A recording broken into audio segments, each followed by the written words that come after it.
Today's stories include Concord's game director steps down, Like a Dragon gets a pirate game, and a bunch of video game Netflix trailers dropped, and we're live reacting to all of them. We'll have all this and more because this is Kinda Funny Games Daily.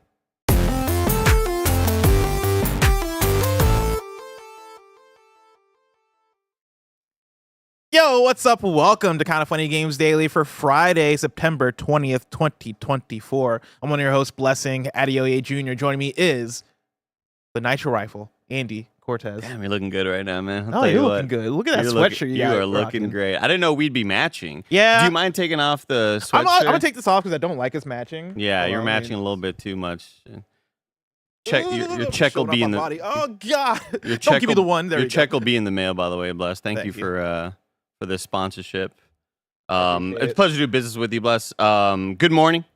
Morning. How you doing? I'm doing pretty good. We were talking about the Bible earlier. We were talking about the Bible. I was taking you through the different books. You telling me about the horny section? Yeah, Song of Solomon. Yeah. When I was a kid, let me tell you, when we discovered Song of Solomon collectively as a youth group, we were like, oh shit. Whoa, well, we really? didn't say oh shit because we weren't cursing. Oh, dang. We were like, oh snap. Yeah. This Solomon guy, he has a lot of freaky things to say, you know?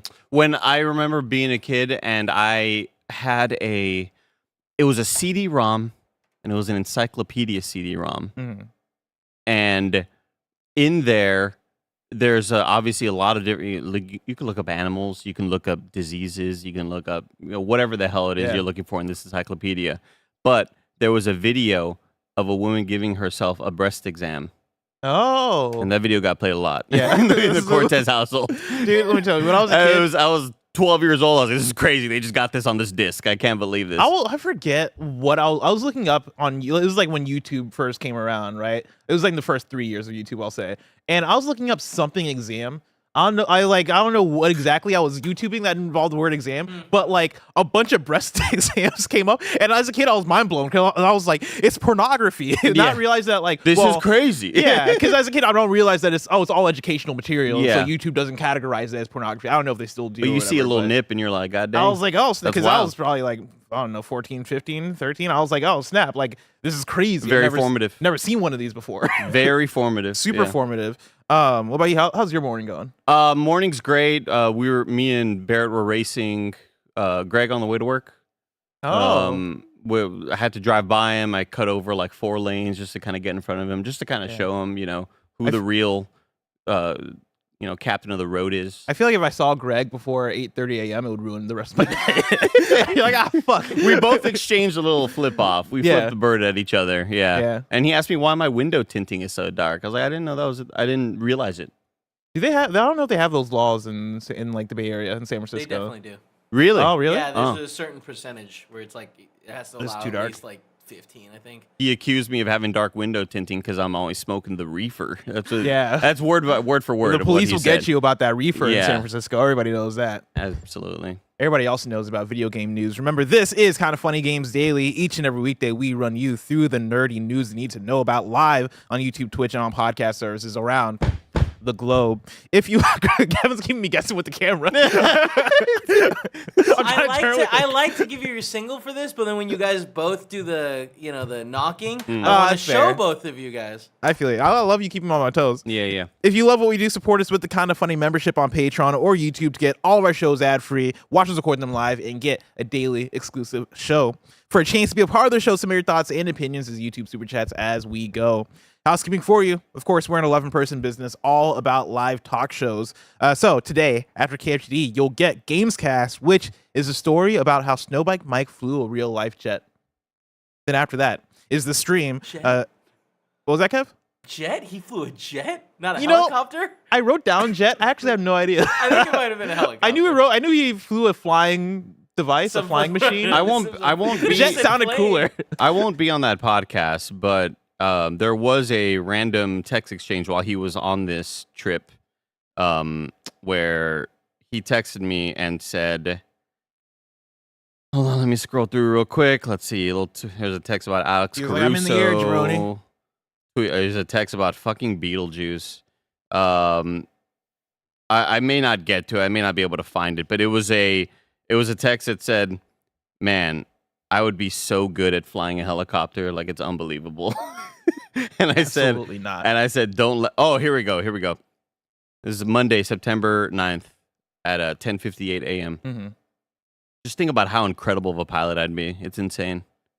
I replied, they're holding you back. Don't let They're him. holding him back. Because I knew he was going to be able to be in an aircraft, but I was like, Mike, you need to take control of this. So he texted you this, when was it? Monday, September 9th. He may not have been doing it yet, but... Because do you know the exact day he was in the air? I don't know. He said, I'm going to take the controls today. The guy said I could fly. Okay. So I left it at that. I didn't want to encourage. I didn't want to be culpable, you know? It's not on the calendar anymore. Because part of me wonders if it was 2 days later. You know what I mean? Like, put Mike, put Mike in the air on that infamous day. Man. I hope not. I hope they didn't do that. In another universe, plus. Another universe. Oh, man, there's so many places we can go with that. The stream afterwards is going to be the new multiplayer game that'll break Kind of Funny. You're going to tune into that. If you're a Kind of Funny member, you can get today's Gregway. And of course, thank you to our Patreon producers, Delaney Twining and Carl Jacobs. Today we're brought to you by Shady Rays and Hymns, but we'll tell you about that later. For now, let's begin with what is, and forever will be, the Roper Report. It's time for some news. We have 7 stories today. Baker's dozen. Ooh. Shout outs to Akita Kimbo. Oh. It's all automated, guys. Normally we don't say the names, so it turns the mic off midway through me saying the names. Akita Kimbo. Nice. Shout out to you. Thank you. Let's start off with story number 1. Concord's game director steps down. I'm pulling from Ethan Gach at Kotaku. I'm also pulling a super chat question. What's the next right step for Firewalk Studios? It's going to be a big theme of the story. It's been 2 weeks since Sony announced it was taking the unprecedented step of unreleasing Concord, and almost as long since the ill-fated sci-fi hero shooter was officially taken offline. In the time since, Kotaku understands that developers at Firewalk Studios have been in limbo about their future as they await Sony's decision about what comes next for Concord and the team. Whatever ends up happening, game director Ryan Ellis will not be at the helm. Formerly at Bungie, where he served as creative director on Destiny 2, Ellis left in 2017 to lead development on what would eventually become Concord. He told staff at Firewalk last week that he would be stepping down from his game director role and move into a support role instead, according to 3 sources familiar with the change. Quote, Ryan deeply believed in that project and bringing players together through the joy of it, through the joy in it, said one former developer, who said he felt Ellis had poured a great deal of himself into the game, leading to a ton of stress. Quote, regardless of there being things that could have been done differently throughout development, he's a good human and full of heart, end quote. Sources told Kotaku that Ellis was too emotional to speak at points during a post-launch studio-wide meeting after it had become clear that the game was bombing. In a September 3rd PlayStation blog post announcing Concord's removal from store shelves, Ellis wrote, quote, aspects of the game in our initial launch didn't land the way we'd intended. He added that the team would explore options, including those that will best reach our players, and work to determine the best path ahead, end quote. Some outsiders speculated that Concord might relaunch near the end of this year or early in 2025 as a PS Plus exclusive or free-to-play game in order to get more players to try it. The game's existing content roadmap extended through 3 seasons. What was that? Complete with the promise of expensive weekly cutscenes telling the story of Concord's world and characters. But for many within the studio, it's still not clear what will come next. 3 sources told Kotaku they are pessimistic Concord will return. Or let me re-say that. But for many within the studio, it's still not clear what will come next. 3 sources told Kotaku. They are pessimistic Concord will return, and some have been asked to explore pitches for something completely different that Firewalk, which is currently around 150 to 170 employees, might work on next. Speculation among some staff has also included whether the studio could be used as co-development on one of Sony's myriad other first-party projects currently in production. Others, however, feel like mass layoffs will be the most likely result of Concord's failure, including the possible shutdown of the entire studio, which sources tell Kotaku is one of the more expensive studios in the PlayStation portfolio on a per-head basis. Some developers are updating their resumes and portfolios, a few have already preemptively exited the studio, and others are waiting to see what a potential severance package will look like before deciding what to do next. There's so much in here, Andy. Great write-up by Ethan Gach. Yeah, great write-up by Ethan Gach. I think my immediate reaction is like sadness just at the whole situation. Reading the part where they talk about Ryan Ellis, right? Like how much he poured into this game, and then having those post-launch meetings at the studio where like very obviously like emotional and very understandably emotional. Because I think the thing about game development that I think we try to repeat as much as possible, but I still think the audience needs to be reminded of and needs to hear is one, how long these projects take to make and how much effort these projects take to make. I saw somebody this morning, I forget exactly what the tweet was, but it was a tweet talking about how video games are the only like entertainment medium that are like the pure intersection between technology and creativity, right? Technology and art. And I think with how much that takes as far as trying to make a game that, you know, runs well, is optimized, has good fidelity, has good gameplay, has good balancing, has appealing characters, has an appealing story. Like there's so much that goes into that. And for as long as you've taken to make Concord and for it to come out to such a nobody cares about this game or nobody wants to care about this game and people are dunking on this game for a million different reasons, I totally get the feeling of I don't know if I could hold back that emotion if I'm in those meetings, right? Post-launch. Yeah, to think about how long it took to develop, you know, and you're right. There's so many bodies on this project. 150, 170 employees. That's a lot of people that worked on this for, you know, I know everybody, the initial tweets you would see from the people dunking is like, 8 years for this. It's like, okay, it didn't take 8 years to make it. There was probably several years where a much smaller team was working on it, and then you start ramping up once development actually begins. Once you're sort of past the pre-production period, but still, that's a long freaking time. Like whether it's 4 or 5 years, that's still a long time in development years. And with budgets these days, with how like tight the budgets have been from the upper management and from CEOs and from all of these when we see business calls being made on games that we deem successful, like there are so many games out there that still do pretty well critically, even commercially, and they are still deemed unsuccessful. And you still see massive cuts, or you still see. I mean, look at Hi-Fi Rush. Yeah, you see games, being canceled, or like, no, that's not getting a sequel, or we laid off 20% of the workforce, and for this to be, it's just a really, really big fumble from Sony, and I think it's just all starts with a misunderstanding of what the market needs to be. Again, I thought it was a very good video game. I thought it played great. What's next for Firewalk? Possibly, you know, some of these employees get put on other projects that Sony's working on. Yeah. Maybe they help out with whatever this Horizon multiplayer game may be. Maybe they get put on something else. Who knows, right? I just hope to God it's not a complete studio closure, because a big reason why the game failed was decisions made by upper management of this game needs to be $40 and that's it. Yeah. I really hope it's not closure, because I think that is just such a huge waste, right? I know there's the whole sucking cost thing, right? Of, hey, we've already put in this much money, we've got to get something out of this. And I think that, like, I think when we talk about sucking costs, that ends up being a fallacy. But I think even within this scenario of, listen, Firewalk is here. Right. Firewalk has been around for 6 years, however many years it's taken them to form and put out this game.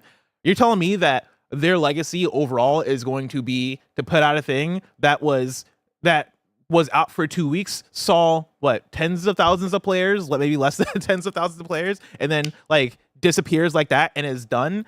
That for me is so much wasted money on both PlayStation's end of acquiring them, and also Firewalk of how many years and how much money they've put into being around. I think at worst, as Sony, you might want to have them work as support. I go back 2 weeks ago when Greg was having this conversation right after Concord shut down, talking about like, yeah, why weren't they working on the Last of Us multiplayer game? Why weren't they working on something that might have been more IP driven, as opposed to putting out a $40 new IP thing that is competing with Overwatch, competing with these other hero shooters? If there is still a space for, hey, let's, have them work alongside a Guerrilla on their Horizon multiplayer project. Let's have them work alongside like one of our other studios that's working on something multiplayer, or let's have them make something that is going to be new and smaller, or work on an Astrobot kart racer or something, right? Like, again, it sucks because to what your point is, the metric for success, I think nowadays has gotten so high to even if the option is, let's work on an Astrobot kart racer, does PlayStation look at that as like oh, that's going to bring us money? Or do they look at that as oh no, you're just putting out another thing that's gonna like probably barely break even, if even that. It's a tough place to be in right now as the studio. And again, it all comes down to just like a fundamental misunderstanding of what the industry is and what the industry wants right now and what fans want right now. Because don't get me wrong, I think if this game were free to play, I still don't think it would have lasted. Yeah, I think they would have had a longer lifespan, but I just think there's too much competition for something new like this to succeed. And it would have been, if it were free to play, I feel like it would have been the flavor of the week for a couple of weeks, and I still would have had fun with it, and I still don't think that the game would have been lower quality. I still think it's a very good quality video game, or was a good video game, but it's just so hard to break into this market no matter who you are. Yeah. The free-to-play scenario, I think, would have been fascinating to see, because earlier this year we had X-Defiant, which I would have bet all the money would have just been the flavor of the week. And to some extent, I don't know if it's the flavor anymore. I feel like I don't hear as many people talk about it. It's struggling for sure. But in that first like month or so, it felt like they were going strong, especially for what that game was. Because like, frankly, on the gameplay side, I prefer Concord way more than I preferred X-Defiant. But X-Defiant was able to kind of like find a groove there for a bit, and I think Concord may have been able to do the same thing. But yeah, to your point, I think the competition is too strong. You have Marvel Rivals coming out in December. It reminds me of have you seen this meme kind of going around where whenever a female artist puts something out, Taylor Swift will release something to just like take claim back to, like, Taylor Swift is the Call of Duty in this case. Like, you might see something, you might see some other game sort of pop up and go, ooh, this thing is really, really neat. Bam, a new Call of Duty beta drops. And it's like all the wind gets taken out of the sails, because that's the juggernaut. And that's the one that everybody's been trying to kill. That is just the unkillable right now because of how much of a grasp it has on that market. I want to bring in a super chat. Keaton Armstrong says, prediction, that secret level Concord episode never sees the light of day.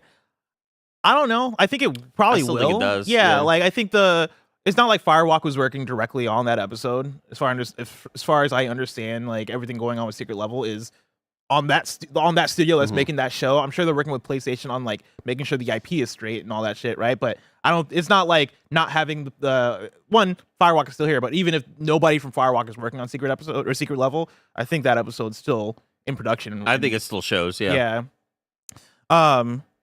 Yeah, I mean, the question of what's next for Firewalk, again, support studio, I think it's possible. I'll hit you with the question. I'm sure we've talked about this before already, but now that we're getting this article, do you think we see Concord come back as free-to-play? No, I think Greg nailed it. I think Greg, talking about its damaged goods at this point, it's become such a meme that you could not bring this back. And especially with the development time that's going to require and the more budget it's going to require to even make it a free-to-play type thing, like that's not just a switch. You can't just turnkey that bad boy and then suddenly it's ready to be free-to-play. That's not how games work, and it's going to take many, many months to even get it to a place where they have systems built in to support a free-to-play video game with a new structure of a battle pass and a new structure of rewards and tiers and a shop. Like, all of that stuff is a lot of development time, and it kind of reminds me of the stories we've heard of Anthem Next, where is that juice worth the squeeze, to put out a free-to-play game that is already the butt of the joke and may not even succeed even if it was free-to-play anyway. Yeah, I think such a gamble. Now being weeks after Concord shut down, at first I was like, this game has to come back as free-to-play just because you've put in so many resources into it already. And like, again, the sunk cost thing of, listen, you gotta try, you gotta do something with it. Being weeks past it now, Concord doesn't feel like a real thing anymore, right? Like, to your point, especially after reading this article, I think way further away from the idea now of this thing coming back. I think it is a if it comes back, like, will it come back as a meme? Will it come back and people will be like, oh, Concord again, time for round 2 of us just dunking on this thing and stomping on this thing? Does PlayStation want that? Do you want to put in the resources into trying to recontextualize what Concord is? I don't know. Like, it's tough to imagine that, especially if we're doing this late this year or if we're doing this early next year. By that time, it's like, do you want to even bring up the memory of it anymore? There was a great article or a great interview that I had heard through one of my favorite shows, the Dan Le Batard Show, and they were talking about an interview that Vince Vaughn had done. And it was one of these questions where you hear a lot of like stand-up comedians or just people that were in old raunchy comedies, like, why aren't they making those type of movies anymore, right? Mm-hmm. And usually like the clickbait response is, oh, because you can't make jokes anymore or whatever. But Vince Vaughn was just super insightful with his point of view of like, it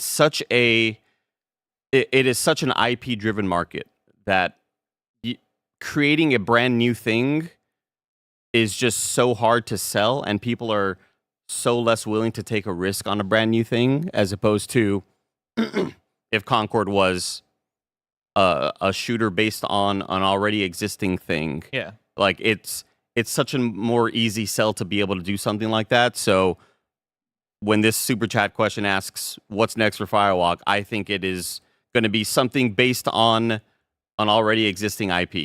It has to be. Yeah. Yeah, if they're going to make a new game, I think it has to be something based on an already existing IP, or they're just working with another studio. Because it's obviously a very talented dev. Like, the gameplay, like, say what you want about the art style, I wasn't terribly in love with a lot of the character designs. Yeah. But the fidelity of how these characters looked, everything looks so sharp. The visuals, the movement, the shooting, the creativity of how the levels would progress as you would be in a match. Like, all that stuff was just a lot of fun. And I hope that this team isn't just suddenly broken out again to where they have to go find new chemistry with like another squad somewhere else. Let's move on to story number 2. Like a Dragon, Pirate Yakuza in Hawaii has been announced as the next Yakuza game. This is Ryan Dinsdale at IGN. Roger's bringing up a chair because I know Roger. Roger's here. Roger's here. Let's get into the article again. This is Ryan Dinsdale at IGN. The next Yakuza game is about a series wildcard, Goro Majima, fighting pirates, and is called Like a Dragon, Pirate Yakuza in Hawaii. What an incredible name. What an incredible name. What a terrible name for a video game. What a terrible video game name, and like, not to get ahead of it, right? Yeah. But like, they keep on creating new ways to sub-headline these titles, right? Because the last spin-off game that they had was Man Who Erased His Name, but it wasn't just that. It was Like a Dragon Gaiden, which is like, oh, okay, maybe that's like the side story situation. No, completely drop the Gaiden now. You know what I mean? None of it makes any sense. We continue to create things and it doesn't make any fucking sense. What? But the game before that was Like a Dragon, Ishin. And so they're just fucking around. You know? Yeah, they're just fucking around. It's jazz, baby. Yeah, it's Yakuza, jazz. not Yakuza, Like a Dragon, not Like a Dragon, who cares? Kevin, as I'm reading through the story, you can just throw the trailer in the background because it's 7 minutes long. And so, like, you can just let it play, let people watch. Ryu Ga Gotoku Studio and Sega revealed at the September 2024 RGG Summit. The game will seemingly see Majima hunt down a lost treasure and perhaps even feature ship combat in a half Yakuza, half Assassin's Creed 4 Black Flag looking entry. Concept. You can skip around a little bit because, like, the trailer is just, it's all. I think like halfway through they might start showing actual gameplay. It launches February 28th, 2025. A lengthy reveal trailer showed Majima washed up on a beach of Rich Island near Hawaii, looking worse for wear and helped by a child with a pet tiger. Of course. Yeah, bro. Of course he does. It's a tiger cub. Look how cute it was. Majima introduced the clip himself as a story taking place 6 months prior, asking how the heck he ended up on a beach. Here's the thing. Yeah. Roger. Hi. Another one of these guys ended up on the beach just waking up. What's up with all these gangsters? Hey. Isn't that the Yakuza? Hey, I mean, that's a hard G. Pull back a little bit. You want to say gangsta with an A. What's up with all these Yakuza? All these Like a Dragons ending up on these beaches in Hawaii? Well, here's the funny thing, right? I was watching this trailer with Leanza this morning, and then she had the moment where she was like, oh, of course, he has an eye patch. if I fucking lost my memory and I had an eye patch, I would think I was a fucking pirate as well. And I'm like, yes, that is the perfect way to create these video games. Absolutely. So somehow RGG Studios is putting out Another one. putting out another one. What is this? Their 5th Yakuza in 4 years? Something like that. Yeah. I feel Right. like We had Ishin. We had. We had one of the launch titles for PS5 was Like a Dragon. Yes. So you have Like a Dragon, you had Ishin, you had Man Who Erased His Name, you have Infinite Wealth, you have this. Yeah. And I'm pretty sure in there are some remasters Oh, as yeah, well. yeah. So what's up with the studio? How are they doing all this shit? Well, as you'll see later on in the trailer, reusing a lot of assets, and that's I think usually a dirty phrase when you talk about video games. Oh my God, they're reusing assets. Can you believe that God of War Ragnarok reused the same? No, That's dummy talk. Yeah, Get that's that dummy shit talk. out of my face. No, it's incredible because they're able to reuse the assets, but then create a brand new story out of it. And they're in Hawaii, right, as the title says. So it's using a lot of the same pieces of the skeleton that they had for Infinite Wealth. And if you go even further into the trailer, they're reusing some of the same actual side quests, so like the delivery system where you're doing the crazy taxi on the bike, food delivery. They're reusing that, and you're playing as Majima. So it's going to be a lot of that, but. Yeah, it's incredible for me as a fan because they're able to have a lot of creativity and a lot of fun with this. I was a little nervous going into this because there have been rumors going around, oh, they're doing a pirate thing, right? Yeah. And I'm like, okay, what is that going to look like, right? Is it going to be like an Ishin? Are we going to go to like some type of like Japanese pirate tale and then try to like put the character archetypes with, all of the Yakuza characters? No, we're just doing full on just fucking goofy camp where this guy just hits his head on a fucking coconut and he's just like, oh no, I guess I'm a pirate now. Dude, it's so funny because when I first caught wind of this being a pirate thing, I assumed it was gonna be like Ishin where they're going back in time. Yeah. And like it's gonna be an historical tale. And I was like, oh, that's so fucking smart. And then I started looking into it and I was like, no. They're just using one of the existing characters, putting a hat on him and going, all right, you're a pirate now. Yep, 2024 as well. Yeah, I mean, Good for like them. it's like the same year and everything. And the cool thing about it is that they've established pirates. This is crazy. You didn't time travel? Yeah. That's awesome. They've established what's it called? Pirates in the last game, right? So they've been building. Oh, did they? Yeah, they did. How? Because when you're in Dondoku Island, there are pirates that show up and they're like, we want to fuck up your island. So for those of y'all saying that this lore is not earned, like shove it up your ass. Exactly. Okay. You know? It makes total sense that he would be a full-on pirate, right? It just makes total sense. I'm interested. See, yeah, he's doing the same thing. Oh, yeah. Just completely the same thing in the just same him on a areas. boardwalk back in reality. Yeah. So Like a Dragon is the real-time combat. No, turn-based. No, that's the fucked up part about this. No, so they've completely taken away Yakuza from. So any of the games are just called Like a Dragon in the West because they've been called Like a Dragon in Japan. So yeah, there's no like differentiation between any of the games. But the last couple of mainline Like a Dragon games have been turn-based combat. Yeah. Yes. But there was one recent one. Yeah, that was, Man Who Erased His Name. That's the thing. Man Who Erased His Name had the Gaiden in it. So I was like, oh shit, that's gonna be the we're just real time. we're just button mashing. It's the fact that they took that away. It's like, okay, well, there's no connection there. But did you see that Samoa Joe? Yeah. Wait, really? Samoa Joe. in it. Samoa Joe's in it. Let's No, go back go a little bit. Samoa Joe's in this. Samoa Joe's is one of the Pirate Kings. Like he's voice acting one of the pirates? No, he's in it. I think more near the end of it. Yeah, Yeah, I think it should like be his around his the whole. end. I mean, he's voicing, but he's body like, scans. It's Samoa Joe. Yeah. Yeah, That's fucking Look at his awesome. ass. Oh, You saw him shit. right there. Yeah, I saw him in the preview. That's crazy. Yeah.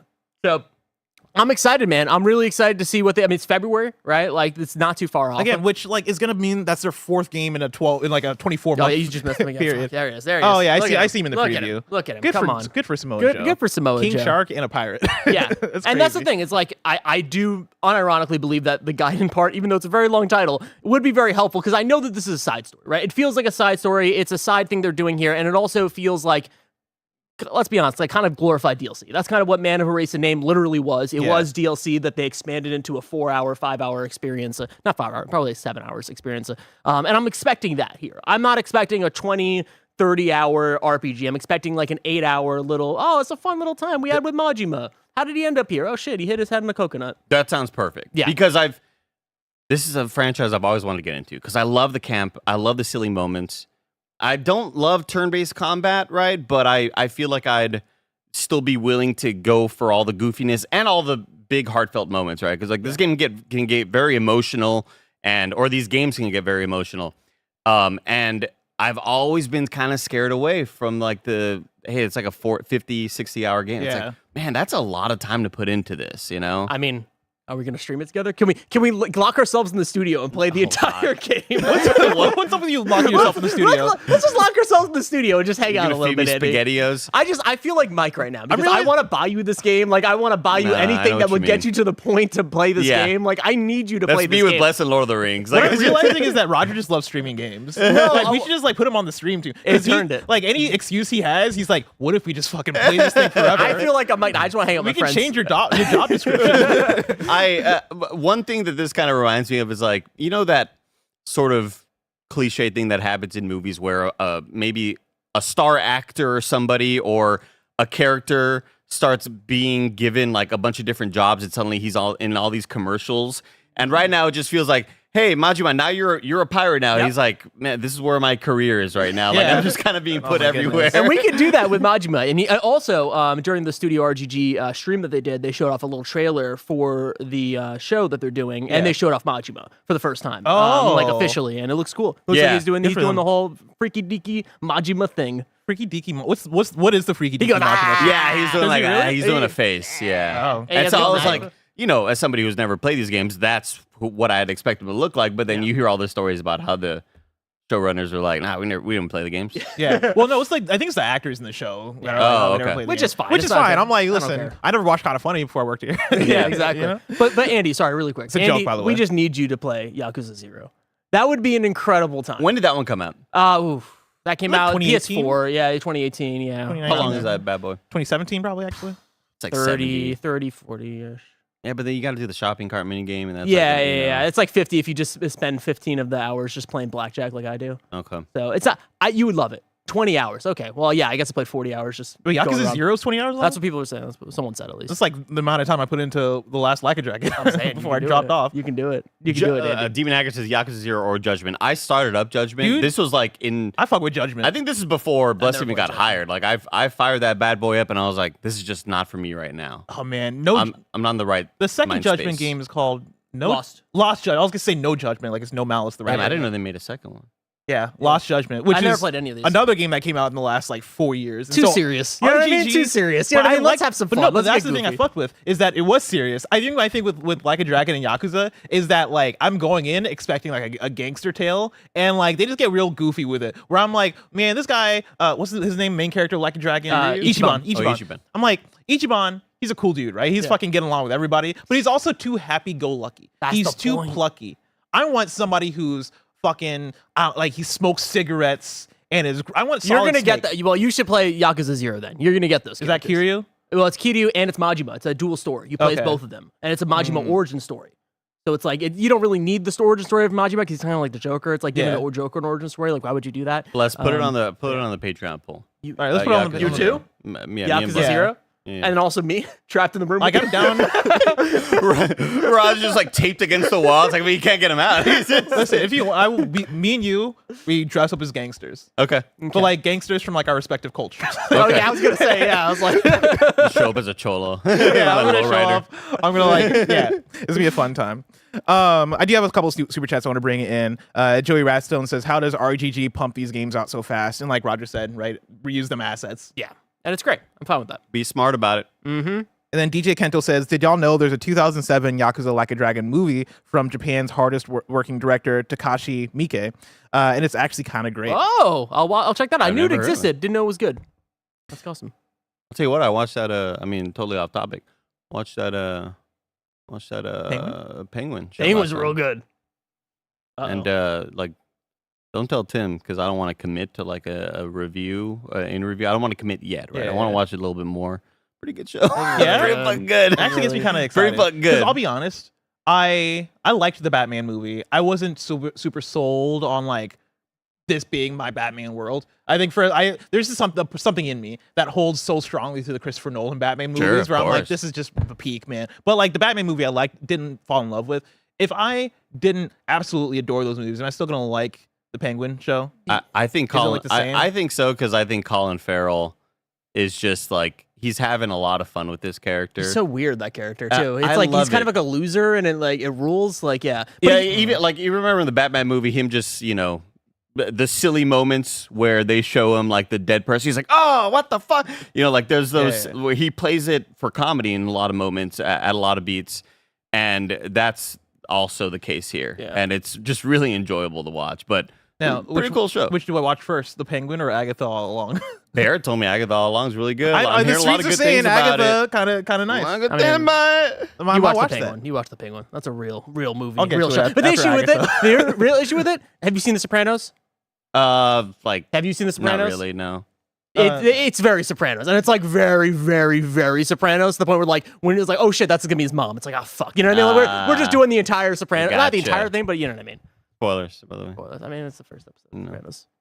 Roger, don't turn that dial. That's not what they say. Don't touch that dial. Don't leave, because we're going to need you for the next news story. But before we get there, patreon.com/kindoffunny, youtube.com/kindoffunnygames is where you can go to get the Kind of Funny membership, which allows you to get shows ad-free. Speaking of ads, let us tell you about our sponsors.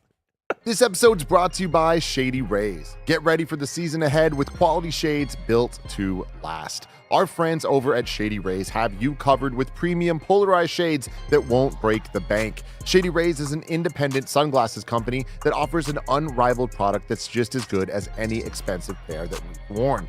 Durable frames and world-class optics for all outdoor adventures. With an extensive array of styles and colors, you're bound to find the perfect pair of Shady Rays sunglasses. Y'all know I've been outside a lot in the sun playing some Pokemon Go, and it's such a great experience wearing my Shady Rays when I'm out and about looking dope. Every pair of sunglasses is backed by lost or broken replacements. If you lose or break your pair, even on day one, they told us they will send you a brand new pair, no questions asked. Exclusively for our listeners, Shady Rays is giving out their best deal. Head to shadyrays.com and use code KINDOFFUNNY for 50% off 2 or more pairs of shades. You can try for yourself the shades rated 5 stars by over 300,000 people. shadyrays.com, use code KINDOFFUNNY for 50% off 2 or more pairs of shades. This episode is brought to you by Hims. Guys, sometimes intimate moments happen spontaneously, and we'll always want to be ready so we can perform in the bedroom. Hims has treatments that can help you stay hard and last longer, giving you that boost of confidence so you can be ready whenever the mood strikes. Hims is changing men's healthcare by providing access to affordable sexual health treatments, all from the comfort of your couch. No insurance is needed. Pay one low price for your treatments, online visits, ongoing shipments, and provider messaging. Start your free online visit today at hims.com/kindoffunny. That's HIMS.com/kindoffunny for your personalized ED treatment options. hims.com/kindoffunny. The products mentioned are chewable compounded products, which are not approved by or verified for safety or effectiveness by the FDA.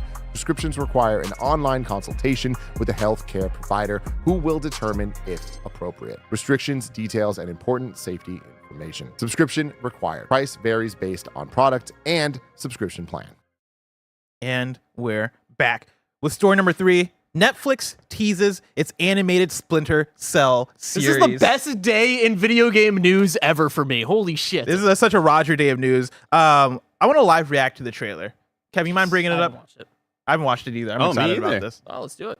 This is Liev Schreiber? Liev? I don't know how to pronounce that dude's name. Leave. Oh, you know what? Let's just call him Ray Donovan. Lee's Ah. on His Fast government Terrible. name. His government name. Leaf Schreiber, yes. All right, y'all ready? Let's do do it. it. What's called Death Watch? Don't be afraid. Good voice. Darkness is a good thing. Sorry.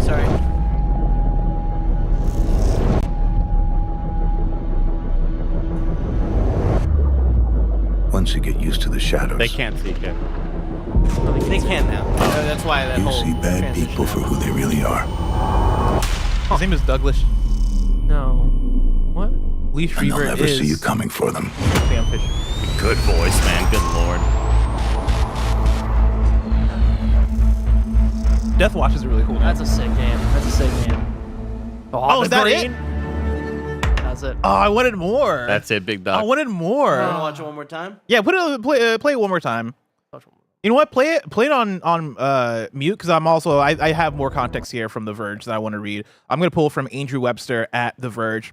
It's been quite some time since we heard anything about Netflix's animated adaptation of Splinter Cell, but the streamer has finally provided some details on the show. The reveal comes in the form of a very brief teaser trailer, which shows a little bit of the show, but mostly showcases Liev Schreiber, Schreiber, I think. Liev Schreiber's gravelly take on lead character Sam Fisher.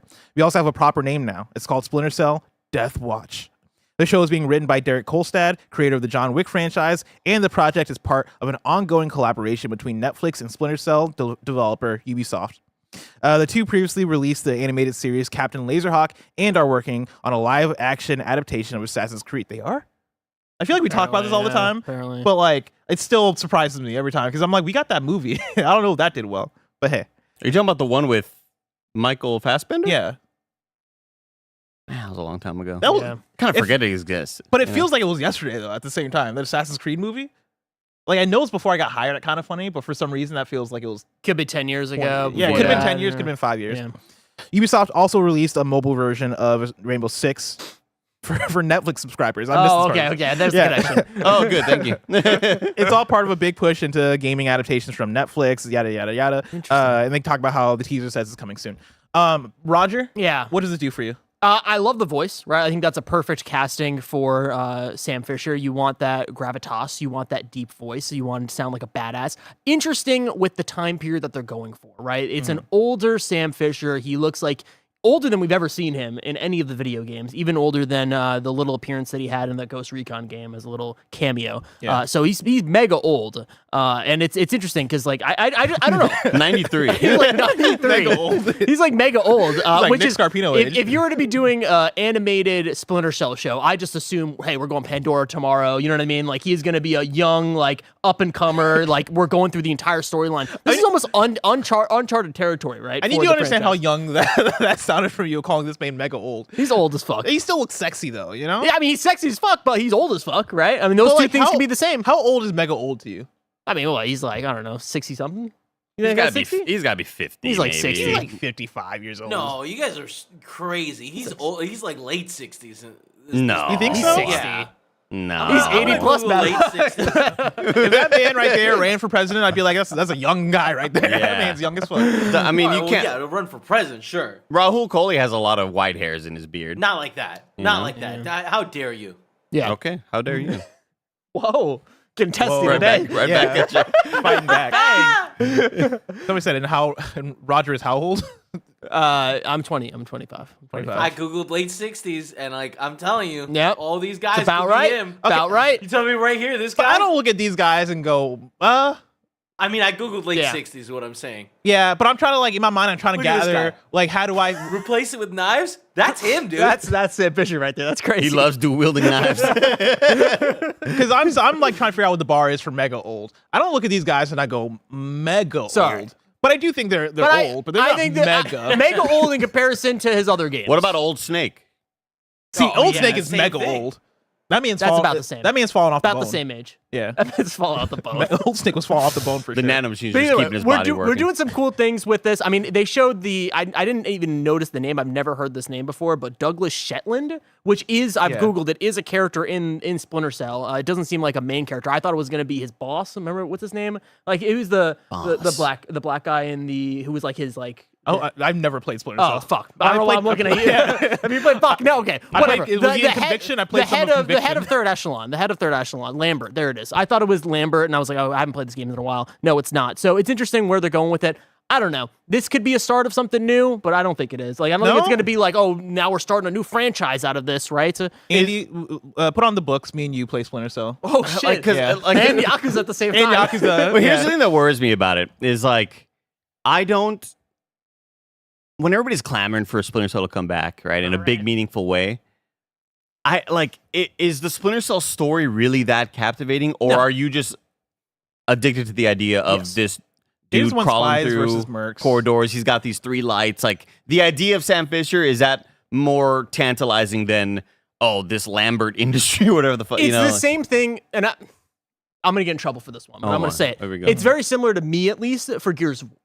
Right? Okay. Like, I'm not like, fuck, all the locusts actually aren't aliens. They actually are coming from underground and all this stuff. I just care about the cool characters, right? I care about, like, oh man, Dom is really cool and Marcus Phoenix on paper are really cool. I don't care about the actual, necessarily the deep lore of it all. Okay. So same thing with Sam Fisher, right? Yeah. I like the idea of Sam Fisher. He's a cool, rough and tumble, deep-voiced spy, and he's going through a bunch of crazy things that I never understood as a kid, right? They'd be talking about countries that I don't know if this is a real country or not, but he's going around the world and he's killing people. That's cool. So I just like that idea. I think there's some cool lore stuff. I did read once a Splinter Cell book. That's how I learned about condoms. Because they talked about condoms in the book. And I was a little kid and I was like, wow. Whoa. I was like, wow. You're like, what's this stealth device? Yeah,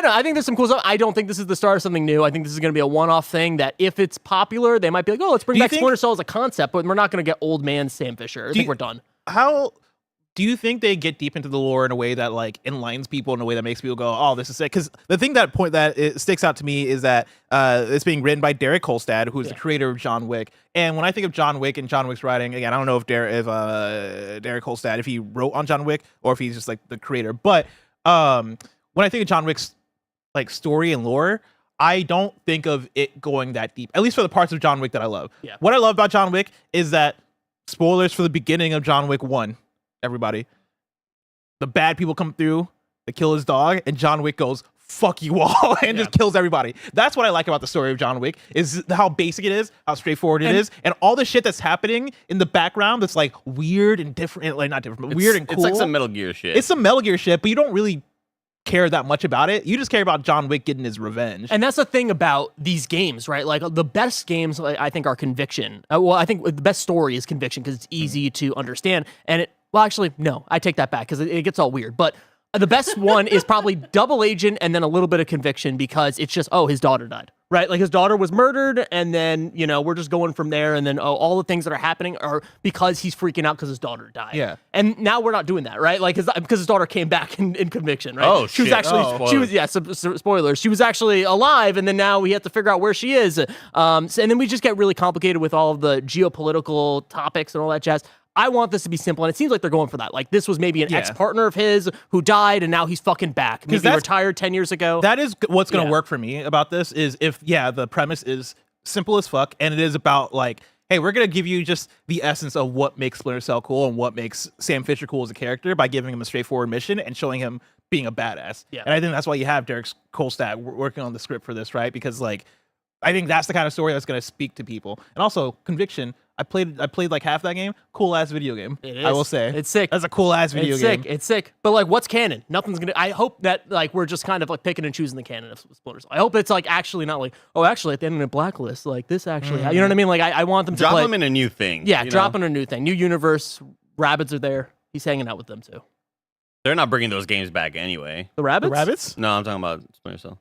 I think they're literally making a remake. No, but like, the old games, it just feels like they're kind of shooting them away. That's extended universe. We don't consider that. We changed the canon. voice actor. It doesn't count. Yeah. Roger, thank you for joining us. Thank you so much. Now get out. Thanks, Raj. Because now we're going to talk about a real game. Fuck you. The real game for adults is called Cyberpunk Oh, 2077. Story number 4, a new Cyberpunk anime is coming from Netflix and CD Projekt Red. I will say, this is just the trailer reaction portion of Netflix the episode. Geeked Week. Netflix geeked happened, and they geeked all over the place. Yeah. And now we're cleaning the geeked off our face. You know what I mean, Roger? Joe Manganiello or whatever his name is. He was the host. I don't know who that is. Joe Manganiello. Joe He was married to Sofia Vergara. Yeah. He's also a big D&D fan. Show me a picture. I feel like the last name is fucking me An up actor. here. He's an actor. You know, Oh, Deathstroke. Yeah. Oh, Joe. I understand right now. I understand the hang up. I understand. Yeah. Joe from Arrow. I love that guy. Yeah. He's awesome. He was the host, and when he was on stage, he's talking. They're doing like a game show or something at this Geek Week thing. Yeah. And then the screen gets all freaky, and it's what we're about to watch right now. So go ahead and play it if you want. Yeah, play that, Audio Kevin. or off?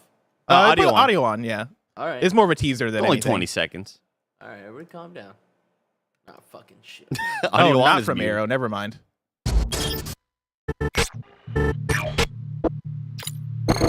from the MCU. No, DCEU.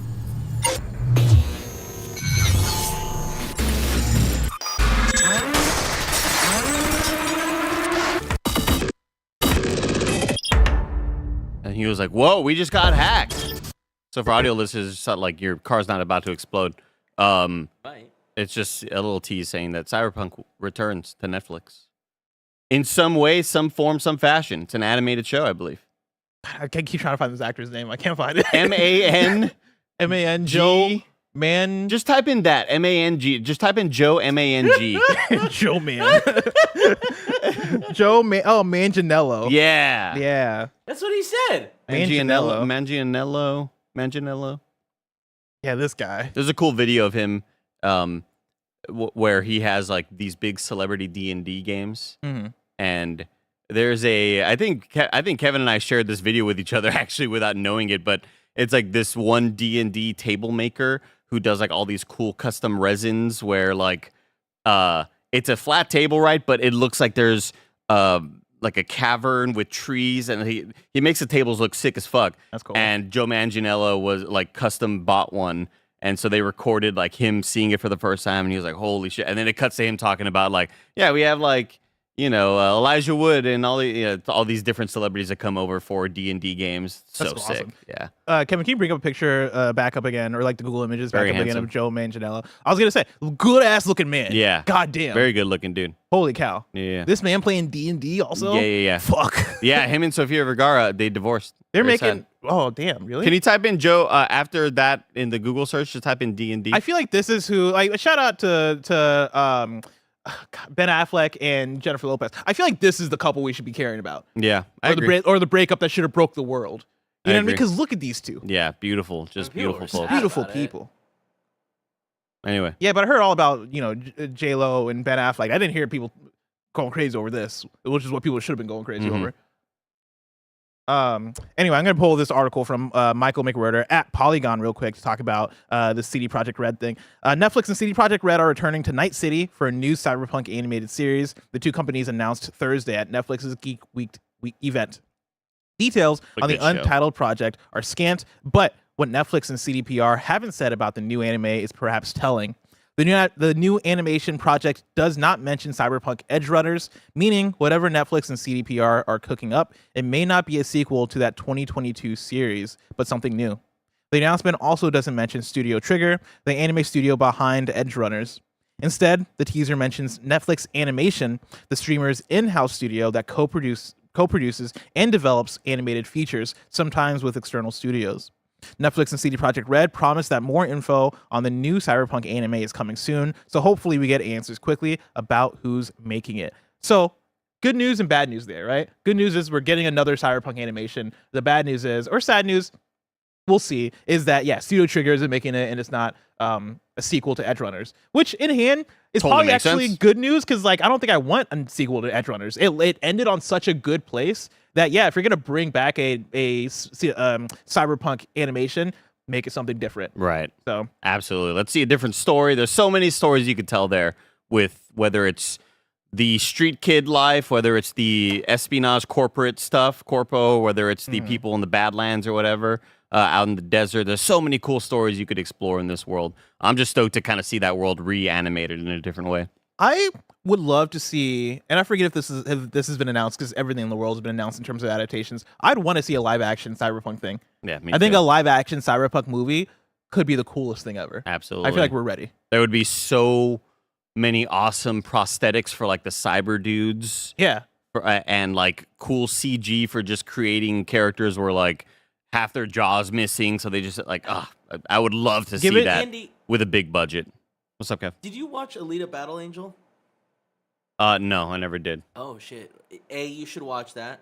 And But I then- know the bad guy from Deadpool 1 is the bad guy in that movie, right? And he's got like half a Yeah, I mean, robot he's face, half a he's something. kind of he's not like a huge part. Hmm. But like I feel like a lot of that world looks so close to Cyberpunk. Yeah, I mean a lot of people. Can you love bring up Alita like Battle. images of Alita Battle Angel? It's been a while, so I No. forget how even it looks. But Remember, Alita's she's that girl Yeah, the that big- had big big eyes in yeah. the cartoon, so they gave her like big eyes in person. yeah. It's really good. It's like I really enjoy that movie. Rose Salazar, Rose Salazar, she's the goat. I love Because her. who are you giving a Cyberpunk movie to? Because my immediate answer, and this might be almost like a cheat answer, is Denis Villeneuve. Oh my But that's God. because he made Blade Runner Yeah. 2049. So it's like, of course. Oh, that's tough to say. I mean, visually, I'd say Denis or Homeboy who made The Creator. Okay. Ooh, yeah. Okay. And that's more the visual side of things, because the creator was not like, I don't think the best told story or anything like that, but visually that movie is freaking stunning, dude. That's a good one just to put on and just watch awesome CG. The creator's really, really damn good. These like images from Alita are sick. This movie's really cool. You say the word, I'll bring you the Gareth Blu-ray. Edwards. I mean, I'm down. I've never watched this. And this seems like it's very much up my alley, so. You ever watch District 9? Which one was District 9? With Lobster people. No. The prawns, the big prawns. I'm thinking, what was the alien invasion Chappie. movie Oh. that like where aliens came down on like South Africa or something? That was District 9. That was District 9. Oh, then yes. Oh, yeah, I watched it then. Yeah. Yeah. This was forever ago. That was a Neil Blomkamp movie. Was lobster people in that? No, they're these like prawn, that wrong? shrimp, humanoid looking dudes. Huh. But they call them prawns. Pretty sick. Yeah. Let's live react to the new Devil May Cry trailer on Netflix. Kevin, you can bring this up. This is story number 5. You think that looks like a lobster?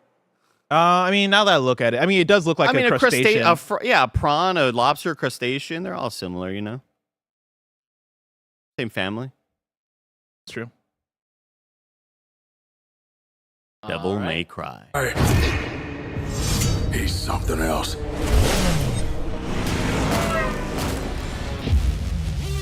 Audio listeners, those weren't real cars around you. Oh, come on. His name Dante. is Dante. He's sick as fuck. What kind of work do you do exactly? Demon hunting. I'm sick as fuck. Ramadi Shankar.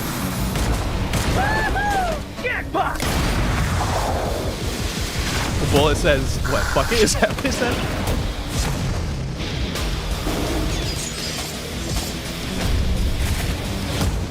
Let's dance. Not the voice I expected. The gates of hell will be open soon. Hope to see you all there. I'm in 2025, April. I'm really into it. I'm loving this. Not the voice I expected from Dante. Yeah. Still very interested in watching this. Yeah. Very action packed. It's funny. So there was a Devil May Cry anime that came out. It's Nero's VA. Probably a couple of maybe decades ago at this point. I remember watching it on. It must have been like Nero. when they first put Netflix on the Wii. Because I think Man, that icon had to have been so blurry. Because like I remember, it must have been like 2008. It was a big or some moment, shit, or though. 2009 Yeah, that I yeah. watched this on. I'm pretty sure it was some video streaming service, and I think it was just Netflix. That's when you call families about. Yeah. You know, you're like, hey, that thing that has that you haven't played the Wii Sports on in a while. It was one Got of those Netflix things. now. And it's one of the things where it's like I'm scrolling through the Netflix library, and the early Netflix library was different, man. It was like there's like 10 things on here. Yeah. And one of those things was Devil May Cry. And I remember watching it and being so into it, and I'll talk to people about it, and nobody else in my life had watched the Devil May Cry original anime. I didn't know it existed. I had no idea. And I loved it, but it was way more like calm and I was almost way more about like solving like whatever like Casey that came to his door, right? It was a bit more muted, it was a bit more like laid back than what this is. I don't like that. Yeah, I mean, I liked it as a kid. If I went back and watched it today, I'd probably be like, oh yeah, this ain't that good. But as a kid, I was like, Devil May Cry, I like Devil May Cry. Oh man, let's watch the animation. This actually looks good though. Yeah. I'm super into this. Yeah, I'm all about it. I don't even have any I hope Adi analysis. Shankar also works on that Hyperlight Drifter thing. Mentioned that a long time ago. Is there a ago. Hyperlight Drifter show? He mentioned it a long time ago that that studio, the studio he works with, has like the rights to it, and they are in pre-production, but that was years and years ago, and very likely that it just got canceled or whatever. We got one more live reaction for you. Story number 6, Lara Croft, Legend of the Tomb Raider. Kevin, if you can bring this up. Xbox One. That was What is it you're chasing?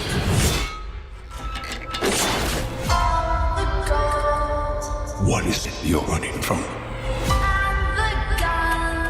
If it's your past, your demons will always find you. Miss Croft. They got monsters and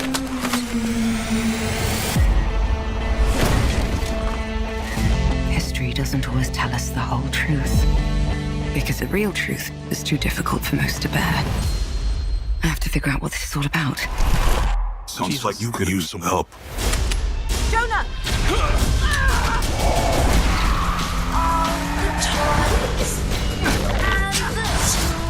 I'm looking for something connected to my past. Something important. Why is everything so dramatic with you? I ask myself that all the time. I have a bad feeling about this. We need a new plan. Run! Get her! This is new. Her legend, her adventure, her destiny. Begin. A lot of cool locales. Where you have a death wish. Maybe you do. Uncharted set pieces. Yeah. On the wrong foot, Miss Croft. Everybody has green eyes. You mean you trying to kill me? Something like that. No! Lara! Oh. What? Just went into a new dimension or some shit? You are nothing. Had to have been a dream sequence. You're a poison. The thief is dead. No. I'm a survivor. Battling inner Trust demons me. plus. Of course. It's real loud out here. Can we get a little low? I brought this. You're gonna need it.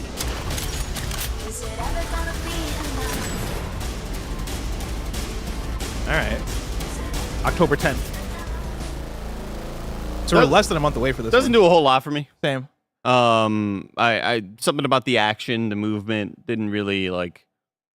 I don't feel like I'm gonna be like, holy shit, man, what a sequence that was. Like, I don't know. I feel like you have to really be into the IP. That's my thing. Is it's funny. I watched this trailer and I look at the Devil May Cry trailer, and like I don't think the Devil May Cry trailer was that much better, but I think I'm just more into Devil May Cry as an IP.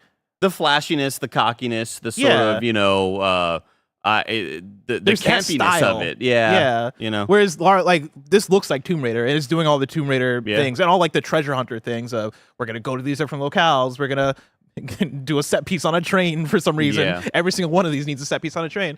But yeah, I'm like, all right, it looks cool. But I think that's also the fact that we've gotten so much Tomb Raider stuff that it's not like I'm out here hungry for the next Tomb Raider thing. If I want to watch Tomb Raider, I have so many movies, so many things I could check out already. Yeah, I also feel like even the old Tomb Raider games didn't necessarily draw me in or make me want to play them either.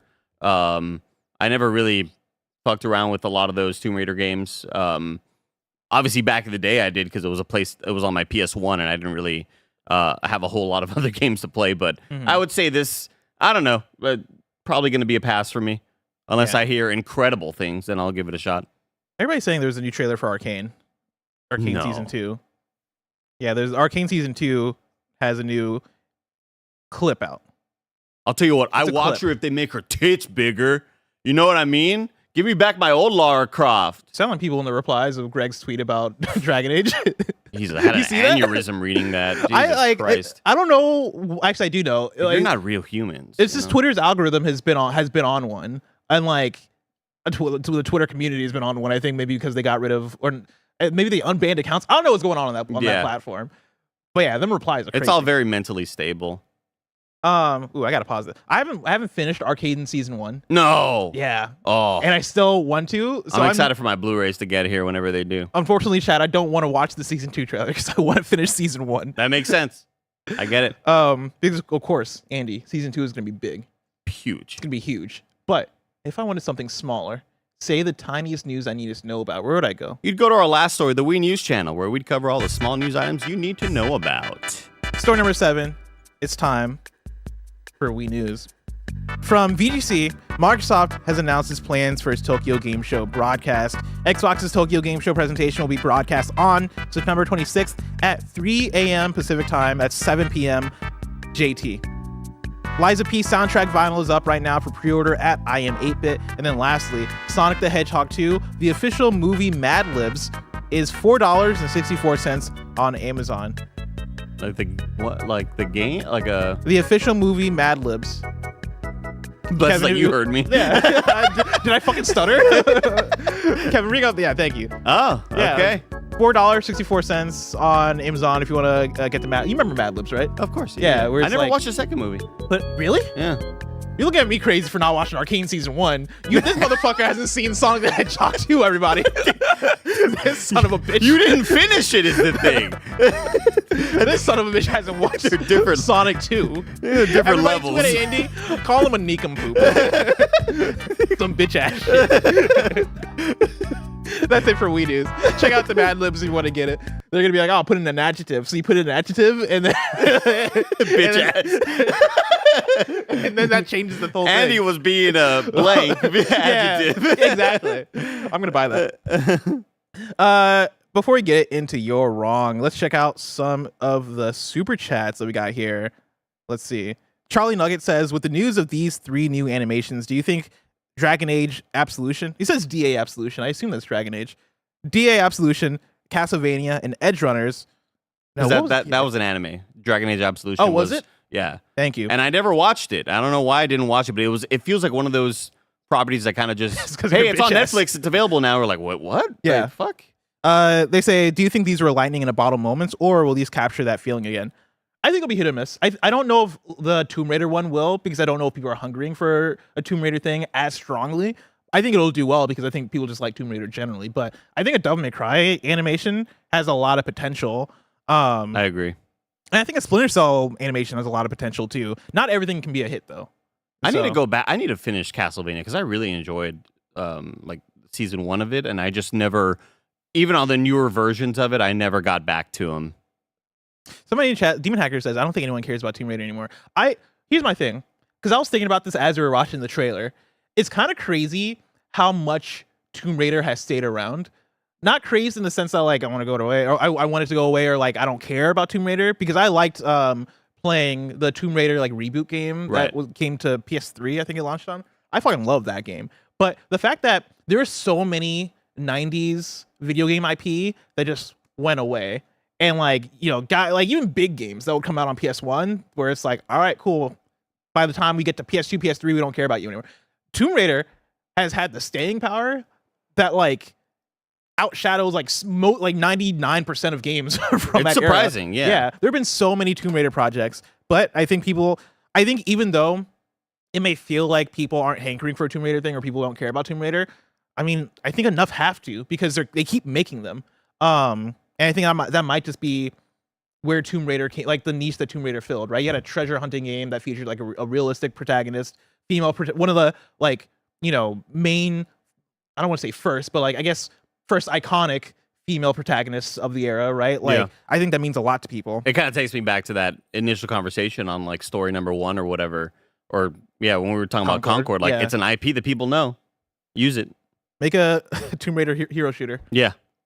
Just a bunch of Lara Crofts running around. And then we have a few from CJ Splitson says DMC trailer ? And then Korean Bagel says DMC trailer ! So we got around to it. Mara writes in and says, shout out to Johnny Young Bosch playing Nero in the games and now Dante in the animated series. That's awesome. Johnny Young Bosch, that name sounds... Green Ranger. Wait, in which one? Like 3rd gen or... Oh. He was Black Ranger. Okay, I was gonna say Green Ranger was the other homie that everybody Jason loves. David Frank. Yeah, Jason David Frank. Codfish says, unrelated, just found out Donkey is... Wait, no. Unrelated, just found out that the video game Donkey is white. Also, Ready or Not... Very dying in the background. Also, Ready or Not needs to be in Game of the Year talk. Best environmental storytelling ever. You gotta end this show, man. Listen, because here's the thing. What's cracking me up is that I had the same moment with Donkey. I was like, because I only heard his voice for so long, and then you see him, and I was like, oh shit, I thought you were one of us. Those are the early talks. Like those are early memes of like, I always thought Donkey was black. Interesting, yeah. That's it for Super Chats. Now it's time for kindoffunny.com/ you're wrong. Shit, y'all broke me today. This is fucking Friday. Man. All right, these are all from yesterday. Christian Buckley It says Old Snake. Old Snake is only in his early 40s. He just looks like that because his aging accelerated. So obviously, we know the that. story. He still looked like he was falling off the bone. Is the point I was making? Yeah. So wait, if he was in his early 40s and the aging, I didn't not double his life, so he was 80 physically. Yeah. Damn, dude, holding up pretty good for an 80-year-old. I mean, he was 80, kicking ass and taking names, crawling through microwaves and shit. But is that right? Can someone fact check that? That might need a fact check. I don't know if it was like a double the age. I just know it Andy, accelerated. nobody asked for your opinion. Thank you. Bitch ass. Watch Sonic 2, bitch. Watch Sonic 2. It's funny because I hate Sonic, so I'm actually against that. No, man, you gotta watch it. Sonic 2, way better than Sonic 1. Really? I mean, both trash though, right? Oh, yeah. I mean, trash is that's a strong word. Yeah, but it's the right. They're not word. like It's Oscar fun, right? nominees, you know, but they're some fun ass movies. I like part 1. Okay. That's it for Kind of Funny Games Daily, of course. Each and every weekday, we run you through the nerdy news you need to know about. What's up, Kevin? So we're not gonna get an age update. Would love if a producer I mean, looked if that somebody up. in chat could say right now, we gotta end this. It's 11:11. We're having a great time. Make a though. wish. It's the important thing. Yeah, nobody in chat is saying anything. Fucking disappointing, chat. You disappoint They did not me. care. They correct us on everything. They do not want to correct you on the How bad their asses. 80 is his age. Says Yeah, but like, how do you gonna Demon trust 47. him? Black Demon here. What'd you say, Kevin? Black Demon. That's the name of the person. I don't know if you who's can say 80 that, is his Kevin. age. Yeah, Black I don't Demon know if you have- 47. Wow. Wow. All right. Wow. Calm down. This is crazy. And I'm hosting the show too. This is We got crazy. your ass. Gotcha. You're gonna offend Bless We and got your Donkey? ass. That's All crazy. right. Wow. All right. Me and Donkey, huh? That's insane. We're gonna see you in HR, Kevin. He's not one of you. Each and every weekday, we run you through the nerdy news you need to know about live on YouTube, Twitch, and on podcast services around the globe. If you love what we do, support us with the Kind of Funny membership on Patreon or YouTube to get all of our shows ad-free, watch us record them live, and get a daily exclusive show. Enjoy the GAMESCAST next and the stream after, but until next time, Game Daily.